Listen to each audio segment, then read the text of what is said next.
GM, everyone, how are you doing today? Hello. Hi, MG. Hey, Tyler. Hey, what's guy? Hey, Sarah.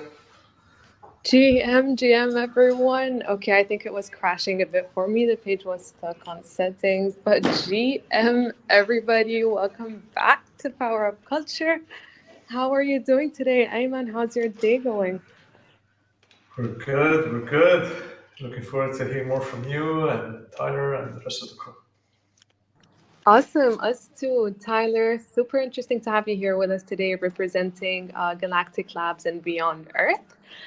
Can't wait to dive deeper into your worlds and engage with you on the conversations that we've prepared for today. Before we kick this episode off, I just want to give everyone a quick summary of how this space will be broken down. First segment is we're going to be going over some industry topics. Then we're going to be diving into the worlds of Galactic Labs and Beyond Earth. And finally, we're going to be announcing the trivia winners of last week and the new trivia that is out for this week. So stay tuned, guys, and we hope you enjoy this space. Kicking off this episode, MG, the floor is yours. Yo, Sarah. So I don't know if you guys are keeping up with NVIDIA and what's happening there in the non-crypto space. But NVIDIA has been gathering a lot of hype recently. Their stock has been up tremendously since the start of the year. They're up 80%, which is pretty much for a stock to go up. Now we're in crypto. We're used to these 50% to 70% ups and downs in a few weeks, but that's usually not the case in the stock market. So Nvidia has been doing really well, and lately they had on March 18th, so just a few days ago, they had this developer conference where they revealed a bit of interesting stuff. So I'm just going to highlight the few items that stood out to me the most. So first, they showcased their most powerful chip yet. So they have a chip now called Hopper, which now does the AI language processing and so on. But they revealed a chip called Blackwell, which they claim is 25 times more cost effective and efficient than Hopper. So they have this AI vision in mind, and they want to set their goal for the future. So they developed this huge chip that does performance upgrades over the current one. They also they revealed their Omniverse, which is their version of a metaverse where users can just build in this space. It's basically for engineers, for developers. They can have this space to interact with. They can build stuff, models, architectures, so on. All the flows happening in virtual reality. And they announced that they're also bringing that to the Apple Vision Pro, which was very liked by the audience, by the applause that they gave. And also something that's very interesting is that they introduced live on stage humanoid AI robots. So they showcased a small video trailer of how they're in a workspace, and they have these human-sized robots that have legs and feet. They function, but these are powered by AI language models. So you can ask them questions. They can talk to you back. They're not just like robotic, go do this, go do that, then bring me whatever. You can have a conversation with these robots. And he brought onto stage two Wall-E style robots, one called Green and one called Red. And he started talking with them on stage as if they were just partners having a presentation with him, which was super interesting. So I think what NVIDIA has in store is super intriguing, especially what they have for AI. And what they brought onto stage, especially for the humanoid robots, is a big jab to Elon and what he has for XAI and his whole robots that he's building in his empire of Tesla, SpaceX, and so on. Why do you feel it's against versus Elon's robots? Why do you think it's a jab there? Because I mean, Elon, we haven't seen a lot of innovation in the space, or at least I haven't seen where they've taken a huge step in robotics and AI robotics. And Elon claims that he wanted to do this with Optimus. So this is the project that he's working on. But now the founder of NVIDIA comes onto stage with a completely, I won't say finalized product, but it's basically it's a functioning product. So it's something. I mean, it's not a jab as much as it's a competition to Elon and what he's doing. When you said that it's efficient, it's 25 times more efficient. Is it in terms of consumption? So because today all of the AI models are consuming a lot of processing power, and Yeah. it's making it expensive for everybody. So what you're saying is this is much more cost effective from that perspective. Yep, 100%. I'm going to read you the code. The interference capability is off the charts. In fact, it's 30 times that of Hopper, which is the previous one. And the Blackwell architecture consumes around 25 times less cost and energy as Hopper. So what you're referring to, Ayman, is actually correct. Okay. Tyler, are you a fan of a very specific type of language model like GPT or Grok or anything else, or agnostic at this point? ChatGPT is the greatest thing that was probably ever invented in my lifetime. For me personally, I use it almost every single day. For me, it's an awesome tool. I absolutely love it. Um, and I think whatever Nvidia is doing AI wise, I don't follow stocks a whole lot anymore since I got into the Web3 space, but I know when I did, it seemed like Nvidia was preparing to be the next real powerhouse and be up there eventually with a market cap similar to Apple and Microsoft and those guys. So, what are they at or now? Are they at like 1 trillion market Yes. cap? Yeah. Yeah. So when you say you're using ChatGPT frequently or every day, what are common use cases that you find yourself using ChatGPT for? I think for one, the first thing you can use it for, like if you're writing anything, you can just throw it in there to make sure you didn't misspell any words, or grammar, that kind of stuff, just to be sure. Because for me, I know I'm always trying to go as fast as possible, and a lot of times I forget to add words and stuff. And then also, I think it helps you. You can write things, make it look more professional, I guess, stuff like that. And yeah, I definitely use the tool a lot, though. In fact, I have the GPT 4.0 subscription. So for the images and stuff, which their image generator to me is not the best. It needs to get a lot better, but it's definitely on its way to being a great product, I believe. For GPT-4, whenever I give talks about AI or I meet somebody about AI and they ask me and they want to be better at it and so on, I'm always saying pay the $20 a month and buy the GPT-4 versus the free 3.5 due to the large performance difference between the two. I agree. I've noticed because by default on the web it defaults back to 3.5, and if I'm not paying attention, I look at the results and say, wait, they're usually better, and then I notice that I'm using the 3.5, the free one, not the 4, and then I switch to 4 and I get the results and they're much better. So it's definitely worthwhile. And if they argue a little bit about the cost, I'm saying, look, if you're paying for Netflix, you can pay for this. Yeah. Exactly. Is there still a limit on the number of let's say questions or inputs that you can put on in GPT-4? Like, I haven't hit them, so I'm okay. Yeah. Okay. Okay. Awesome. Any of the team? I know Sarah used it. Web3 guy also used it.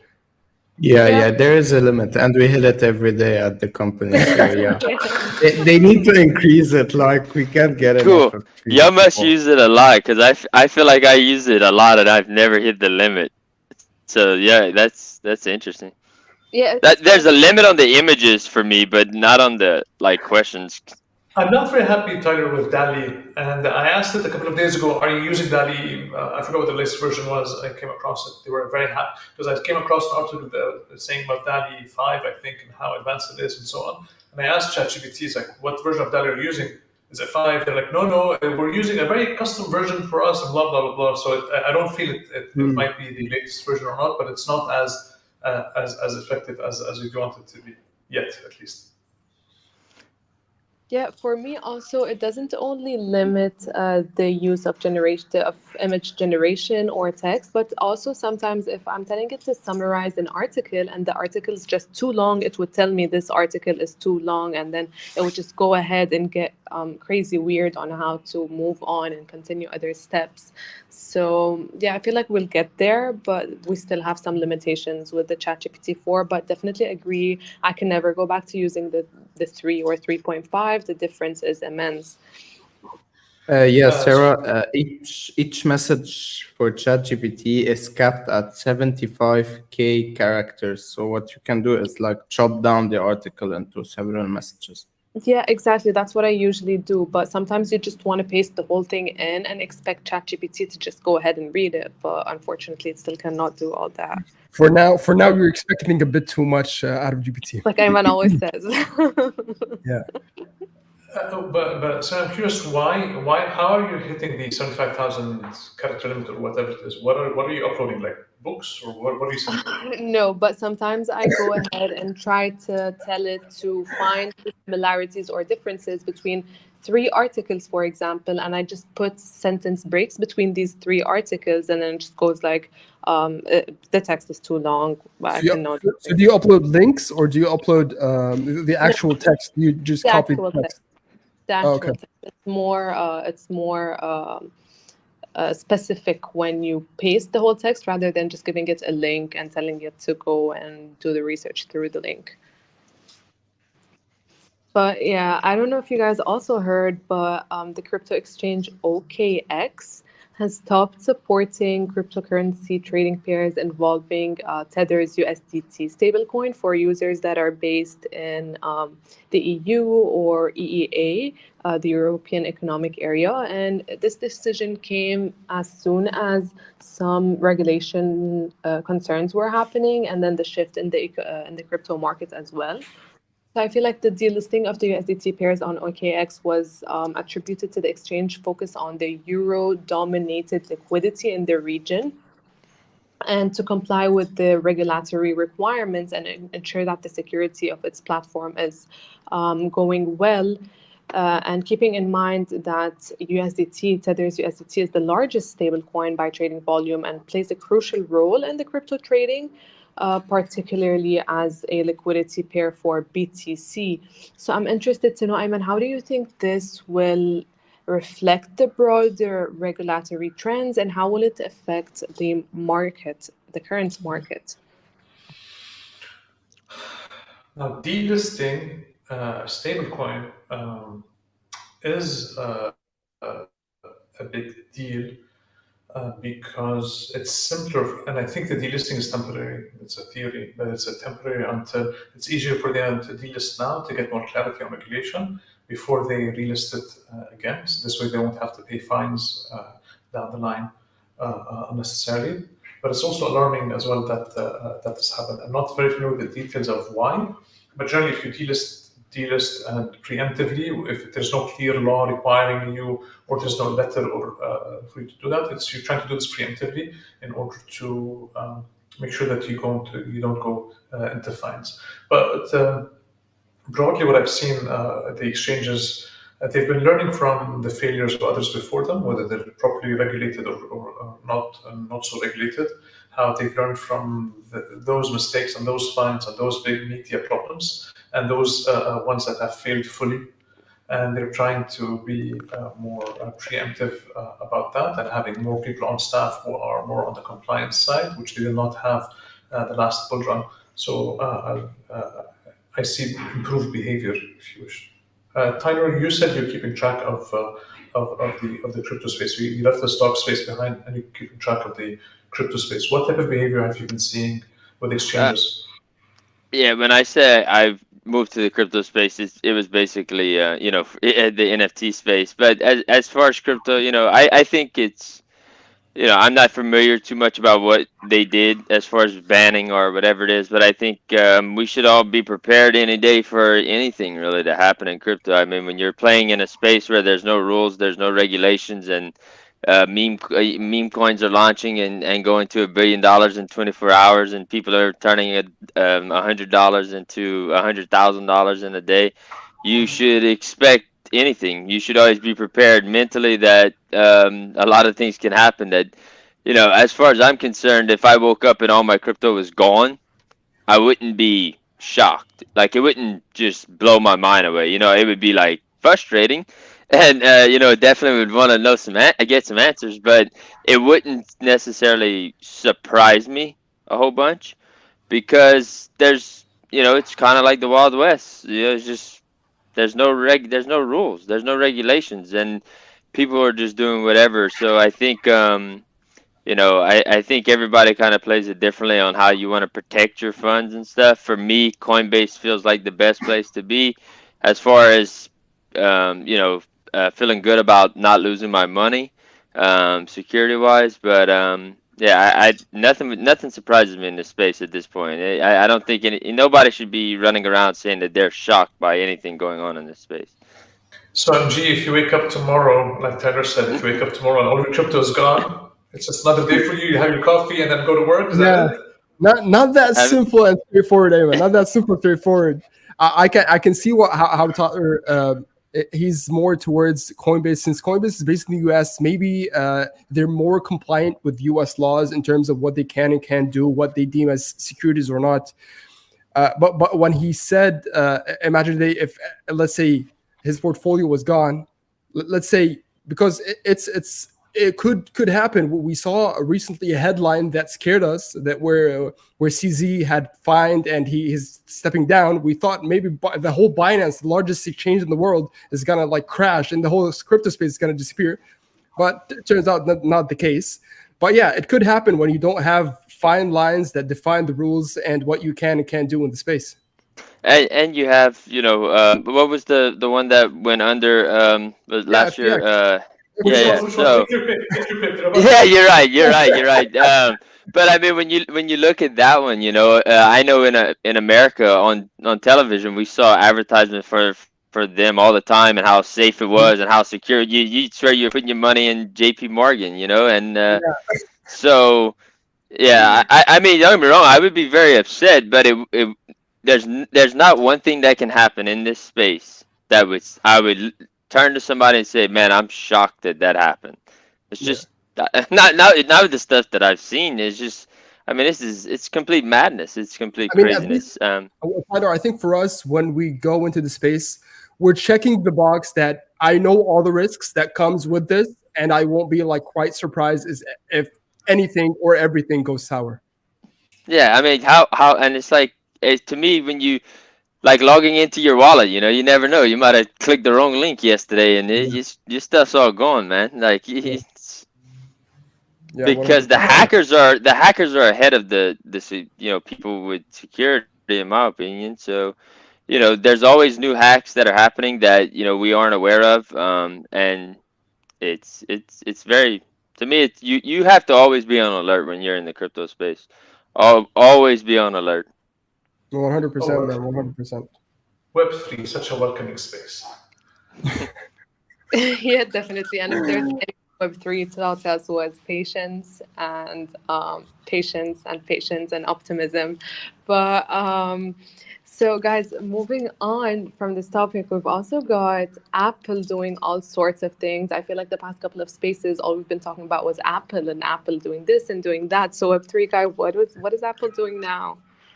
Yep. So I read about it yesterday, and basically they having a deal slash partnership with Google to add Gemini to their future products, or the ones that supports their software updates. So yeah, we can assume that at some point the Mac, the iPhone, maybe the Apple Watch will have Google Gemini embedded in it.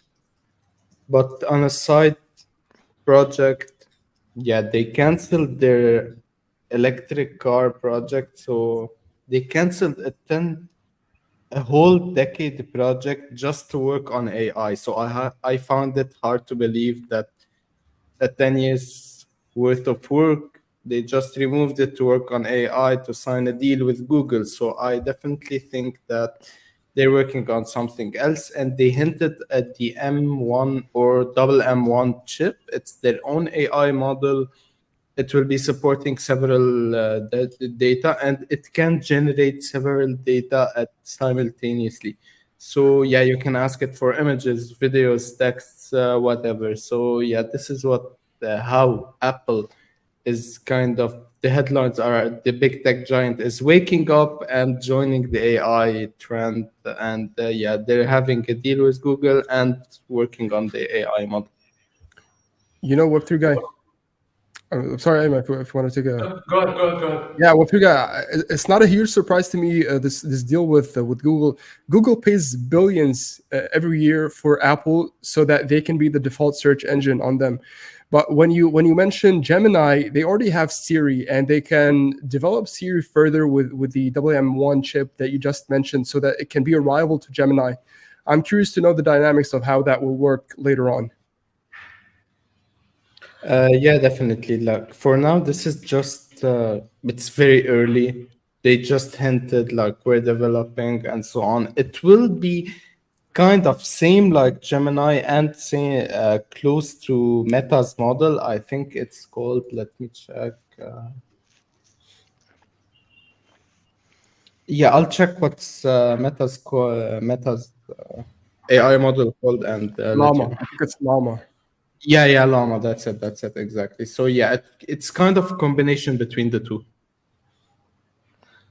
When I heard about Apple and Google potentially partnering so that Google's AI technology is built into the Apple devices, my first reaction was concern because I've seen this movie before. Every now and then, Apple and Google, or Apple and Microsoft, Google and Microsoft, they collaborate together on something that's big, like AI and your device is something big. They do that because they need speed. Both of them need speed. They don't have time. Apple needs the technology and the infrastructure of Google. Google needs Apple's reach and user data and behavior. And they do this for speed, but then what they do is in 2 years, 3 years down the line, they start to drift apart, and then they build a new separate tool that then they move everybody to amidst problems. So even it's not confirmed yet the details of what this collaboration would look like, but I have a strong feeling that in X number of years, then we're going to have another rift between the two, where Apple has its own technology, it wants to break away from Google. Google now has become very, very strong because it has had access to all of these users and these devices and that behavior that it could not have access to. So it's in a very strong position. Even if there's a breakup in a few years, it's going to be a very strong position.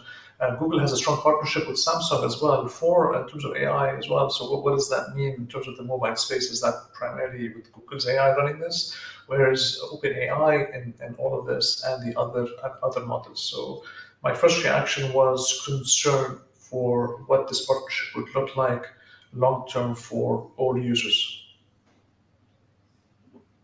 Yeah, man, I do agree with that. And maybe this would be a play from Apple just to test how people would interact with AI on their devices before actually launching their refined product, because we know Apple has an approach of being kind of late to the party and then doing their version of the item. So I think that would be a play of getting the most revenue out of Google that they can for hosting Gemini on their platform, and then ditching Gemini to just host their own thing. And also, Apple did buy one of the AI companies not long ago as well, and I can see them buying even further. The same thing they did with Siri. So Siri was purchased; they acquired the company that built that tech, and then they built on top of that. So I can see them acquiring a series of new of AI companies. And what Free Guy for the car, which was never confirmed, but has always been more rumors about car being built for the last 10 years. What Elon says is that Tesla is an AI company. So for him, that's their strongest differentiator in terms of the AI for the self-driving and so on. And he says this because in the beginning it was more of automation. He was automating. He was building the car. The automation was a big deal in the beginning, but now that they've done all of the automation and now it's more on the AI side. So a lot of those users who played an AI role can move into these new technologies with AI. Ayman, since you were talking also about concerns, what do you think both companies, what are the steps that both companies should take in order to ensure a fair competition in the AI market? They're not worried of they're not trying to create fair competition, so it's not a fair competition aspect, and they won't be playing fair in a sense. So their main objective is to maintain their leadership position. So Apple has a huge leadership position in terms of devices, and with the expectation of AI, the features and functionality of AI, they cannot be slow on this and leave room for other manufacturers to do something there. Then again, Google has Android as well, so that for them playing in both fields, there no matter how legally Apple structures this that they're not supposed to use the technology there, the knowledge is there, so they can probably transfer it one way or another to the Android devices as well, and that means other manufacturers can benefit from this. So it's I have a lot of question marks on this particular move, Sarah. Yeah, 100%, and very well put. Guys, I think it's time to dive a little bit deeper into the worlds of Galactic Labs.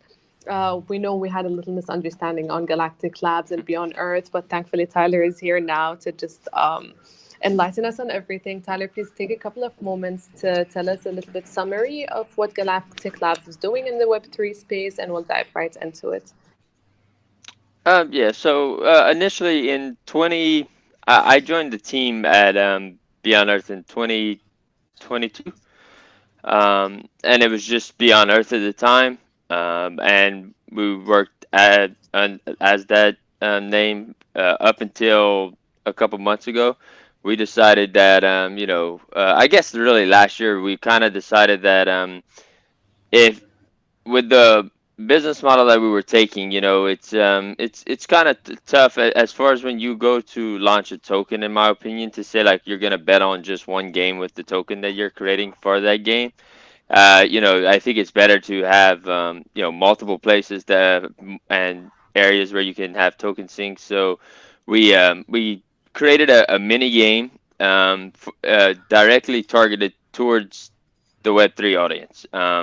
We we believe that the current problem in Web3 is a very simple one, and it's that nobody's really interested in playing a game for a long period of time. They'll play the game, to maybe get whitelist spot or to earn money.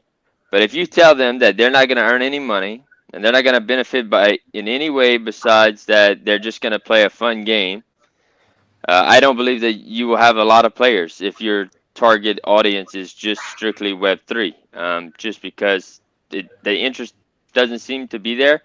The people in the space seem to be very focused on making returns, whether they're grinding whitelist or they're, bouncing around to Telegram to check meme coins, to check the charts. Then they go to Discord. They have to check their NFT projects they're involved in, check OpenSea or Blur, whatever it is, to see the floors on the NFT projects, what we should buy, check the alpha calls. It's like complete, like if you're a person that's relying on Web3 for your income, you like have a day like all day long you like or you it's a constant nonstop fight all day long, and trying to get the information you need to maybe make a good trade.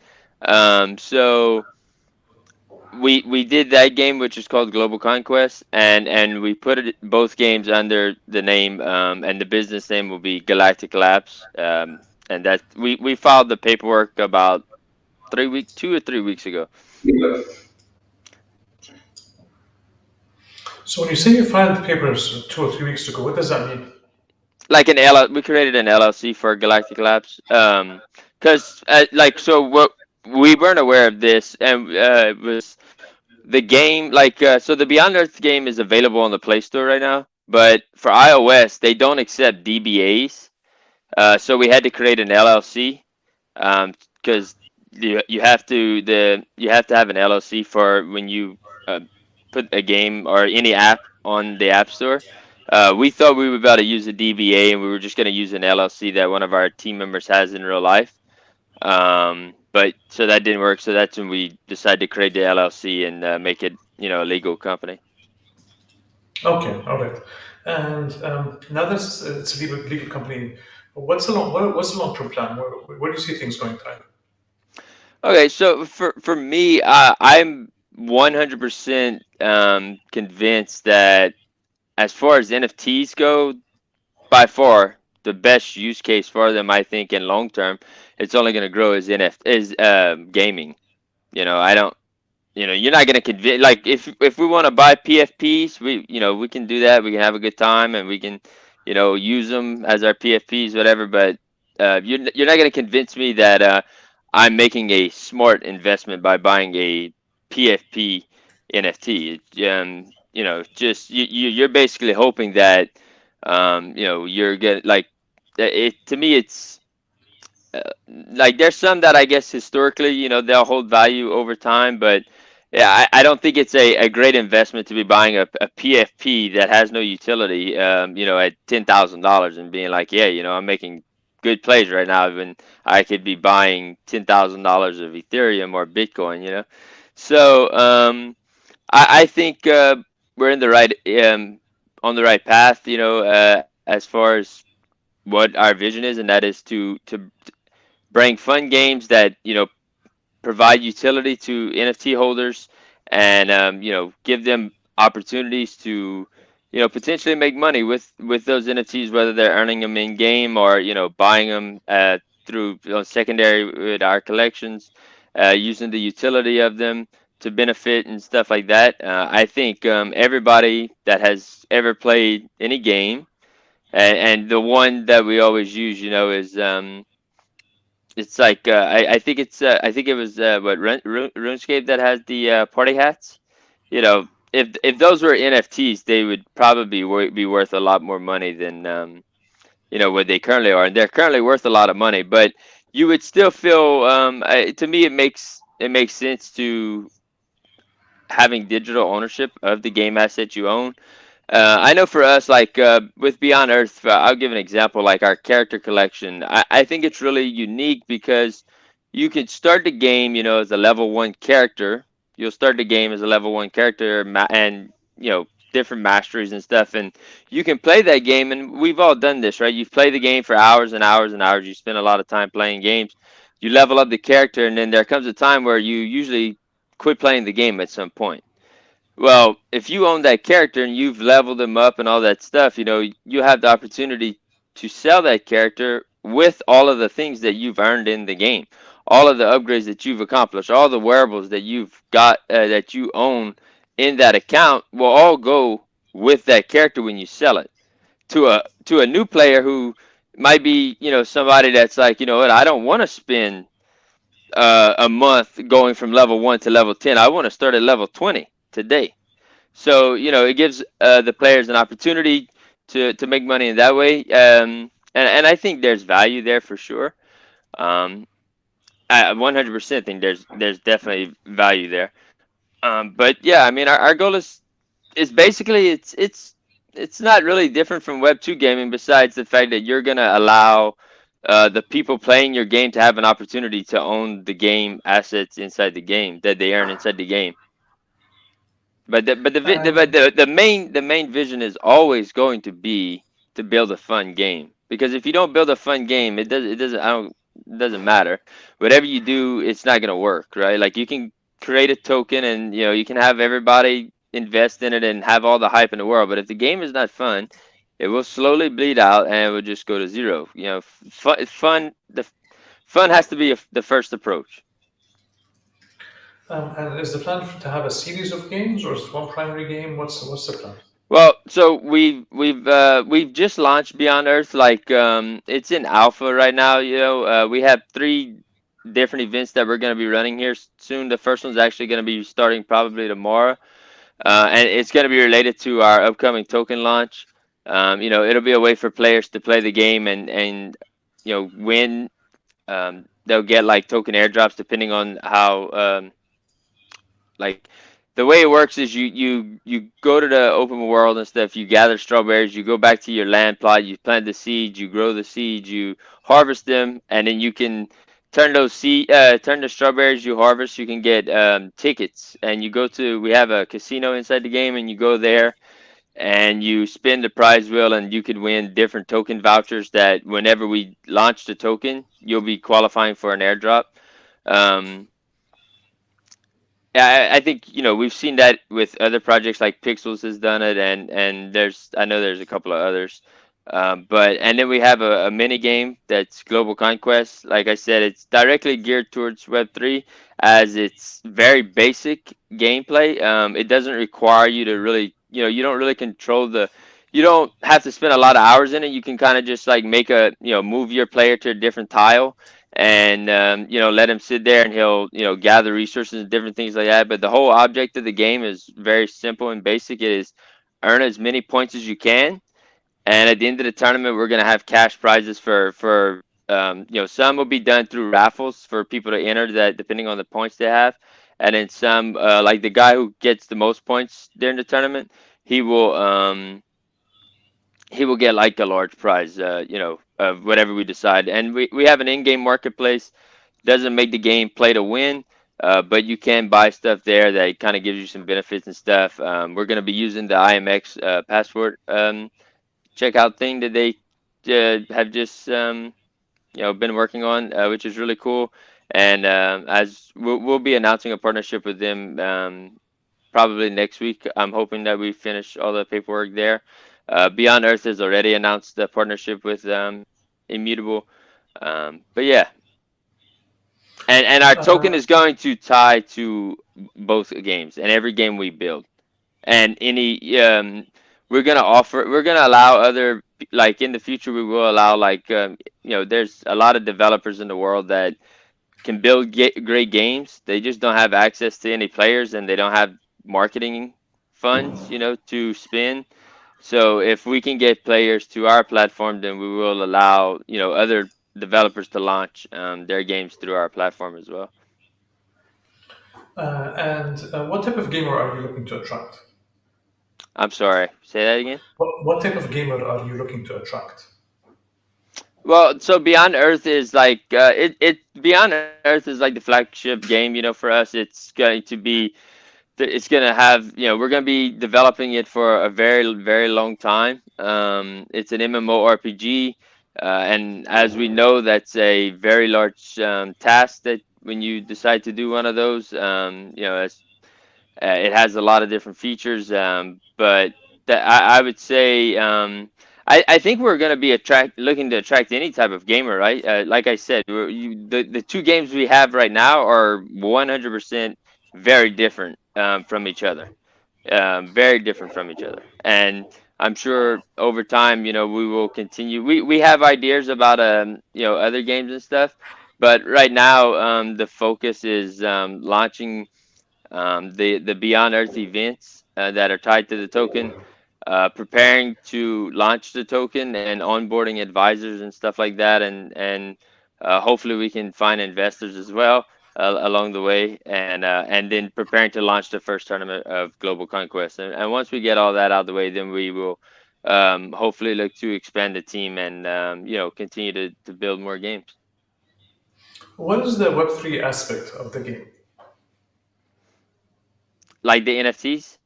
So So because you're positioning it as a Web3 game, right? But the game mechanics are it's a game and there's a leaderboard and there's winning and so on. And you mentioned cash, so I'm just trying to get the Web3 aspect. Is it the token reward? Is it the NFT? When you're saying Web3 game, what is it?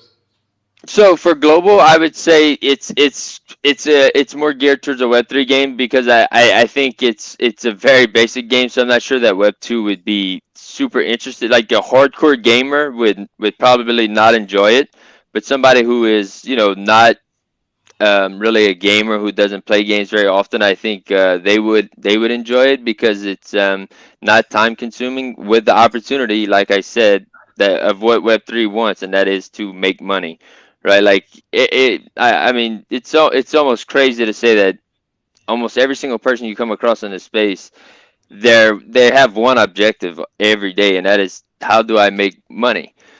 So I think it makes sense.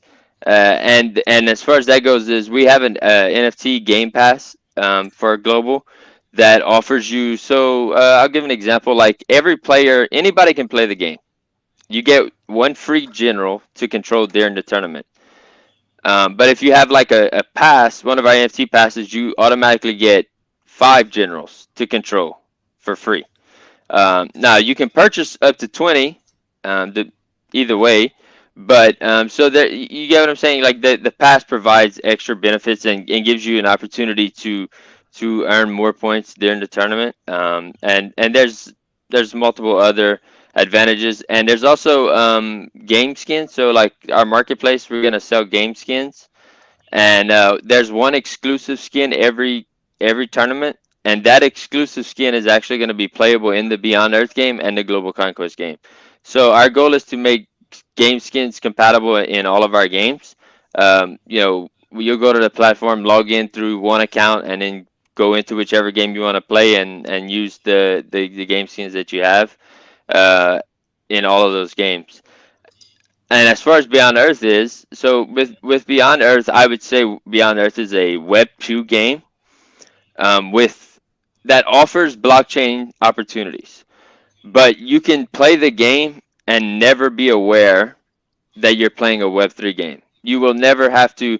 It will never be mandatory. Not anytime soon will it be mandatory to connect your wallet in the game.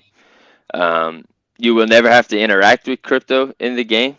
Anytime soon. I'm not gonna say ever, but for a while for sure. Because we believe that in order to have a successful game, you must absolutely have to bring on Web 2. And Web 2 has clearly shown us that most people see crypto as a scam. They are not interested in being a part of it. So our goal is to onboard them without them ever having to interact with crypto in any kind of way. You have the same. You can play the game as a Web 2 player and do everything that the Web 3 player is doing. The only difference is you're never gonna own the game. Like you'll never be able to trade your game assets on secondary markets. And we believe that once the player comes into the game and is enjoying the game and playing the game, that he will then see, like, okay, because at some point he will understand that, or and be informed that there's crypto involved, integrations involved, and his mindset hopefully at that moment will change from, Web3 isn't a scam because I'm clearly playing a game that I'm enjoying, and no matter, you can't really go against that. If you're playing a game and you're having fun, it's kind of proof of, like, hey, it's not a scam. And then we're hoping to onboard those people because that we believe that NFTs are definitely a huge advantage for all players. I think if Web 2 would really, the people in Web 2 that are saying Web 3 is a scam, if they really looked at it and saw the opportunities it provides by owning your assets, they would find a lot more interest in it.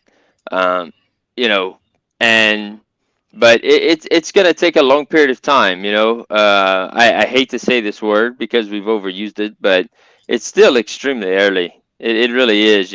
I see it as, it's like the 1990s, man. It's the tech boom. There's people getting rich overnight. There's a lot of fraud going on, a lot of scammers, a lot of liars, a lot of bankers launching IPOs, knowing that they're going to dump on retail traders, and through all of that chaos and madness, you have people like Amazon and Microsoft. I would say Apple, but I mean Apple struggled for a long, long time, man.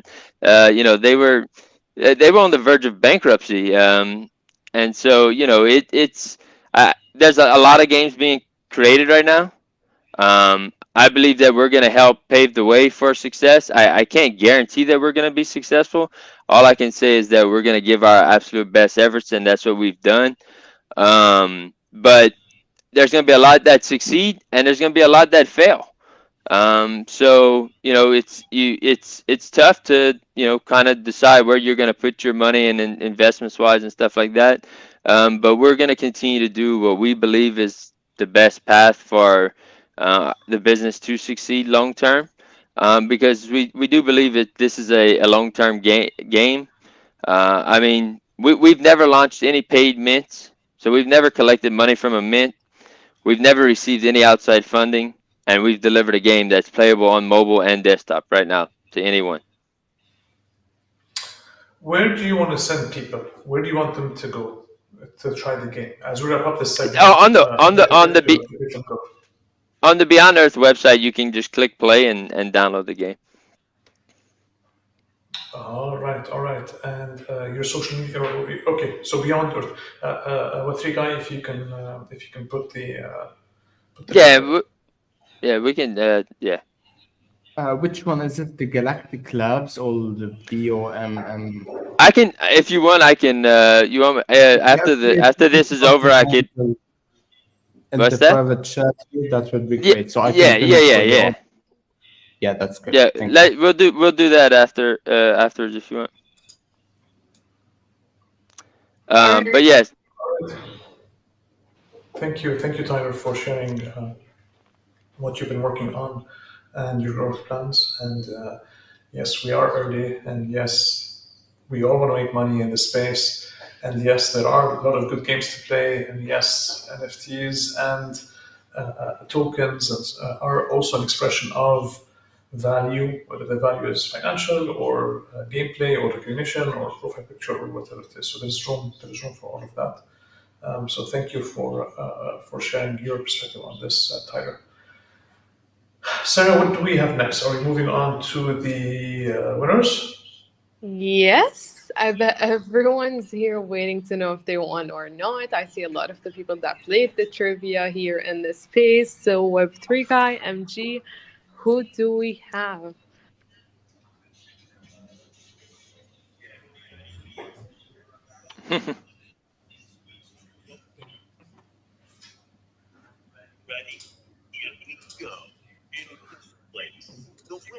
In third place, the winner is Project Kandamo. The legendary Anacola, second place. Congrats, man.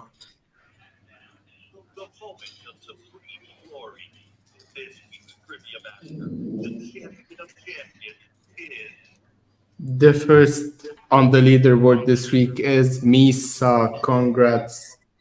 Let's go. Congratulations to the winners, guys. Can't wait to see who's going to be topping the leaderboard this week. The new trivia is out. We've got all about Disney. So if you're a fan of Disney or you've been up to date on their recent innovations, make sure to check the trivia out, test your skills, and claim what's yours. Tyler, thank you for being here. Thank you for taking us through Drive into your world. Best of luck in Web3 and IRL. Ayman, Web3 guy, MG. It's super great to chat with you here every Thursday. Listeners, thank you for joining in as well. We hope you enjoyed this space. Until the next episode, keep powering up.